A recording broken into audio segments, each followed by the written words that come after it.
Have you ever asked yourself this question? Names change in relationships, faces change, but why is the pain always the same?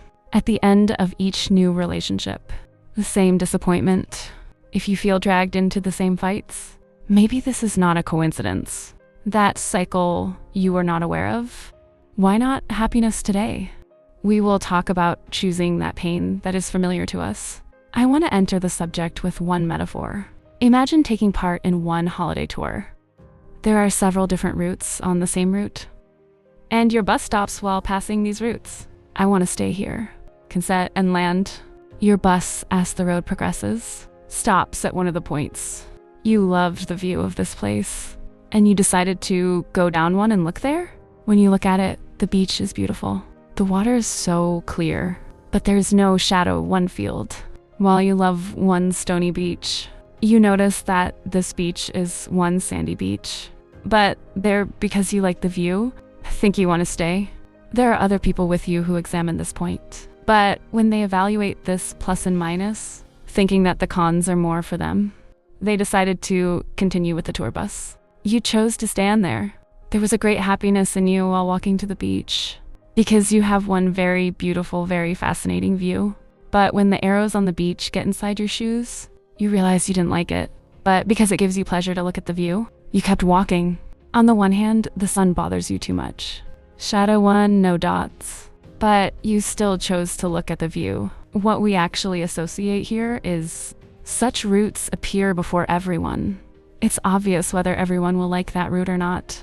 He has criteria and one criterion he won't like. At the stop, when you notice the feature, stop stopping. Continue on the road, but you stop. Although there are things that bother you, if you prefer to stay. The first question here, why do the same people always come across me, not in front of others? Such people appear in front of everyone. They come across such locations as they go on their way. Why do I insist on staying at this stop? Most of us think relationship choice is a conscious decision. We say, I will be careful this time. I will choose a good one. But psychology tells us something very different. The vast majority of our choices come from the unconscious. So when your mind says no, somewhere, one thing, familiar, this can be safe. Says it can be a good thing. In psychology, there is one concept we call internal working models, bonding with our caregivers as children.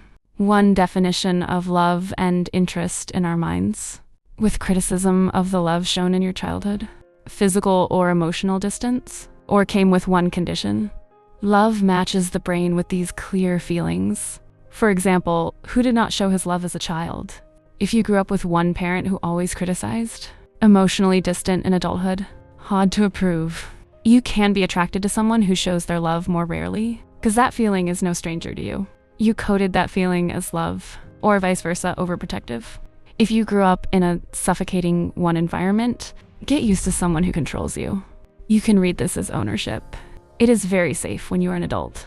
When someone who is stable and truly loves you comes out, your brain finds it boring or unexciting, because that person, it doesn't fit the definition of love you learned in childhood. It's not actually love, it's old. You are looking for the unfinished, familiar feeling. One other possible situation, as Freud's compulsion to repeat. This process, he called, actually one repair attempt. Our subconscious thinks, that approval I didn't get from my father or mother when I was a kid, if I can get it from one partner who looks a lot like them, I can finally close that big wound in my past. So you actually have those hard parties, not to change it. That helpless child in your childhood, you choose to save. But the tragic thing is that you can't get one different result with the same type of people. It's like always running to the same dead end in one maze. So this system, what is the reason why it has such a strong place in our minds? Research into these cyclical relationships. Brain is just like one. Shows that it works like substance abuse. Love the other person for one day withdrawal causes dopamine explosions in your brain.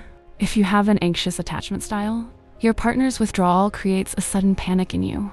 The relief you feel when that person comes back to you, not love. The end of your body's withdrawal symptoms, not actually your partner. That comes with the relief of pain. You've become addicted to dopamine wave. So how do you break this cycle? I will tell you 3 things for this. First, look at your past relationships. What did they all have in common? Not just the characteristics of those people. Write how you feel in those relationships. Every time, small or worthless. Is it insufficient? The real clue is there. Pay attention to the second familiar feeling. When you know someone, if you have the feeling that I have known it for years, that's not always a good sign. That feeling may come from knowing one old pattern. Third, a healthy person should make you feel peaceful, not comfortable. The difference is that what is comfortable is habitual. Peace comes from trust. Don't confuse these two. It's not your destiny to always choose the same person, but change it. You need to see first. Thank you for watching this video. If you think you're in similar situations, can write in comments. Ask what you want to ask here. See you in the next video one.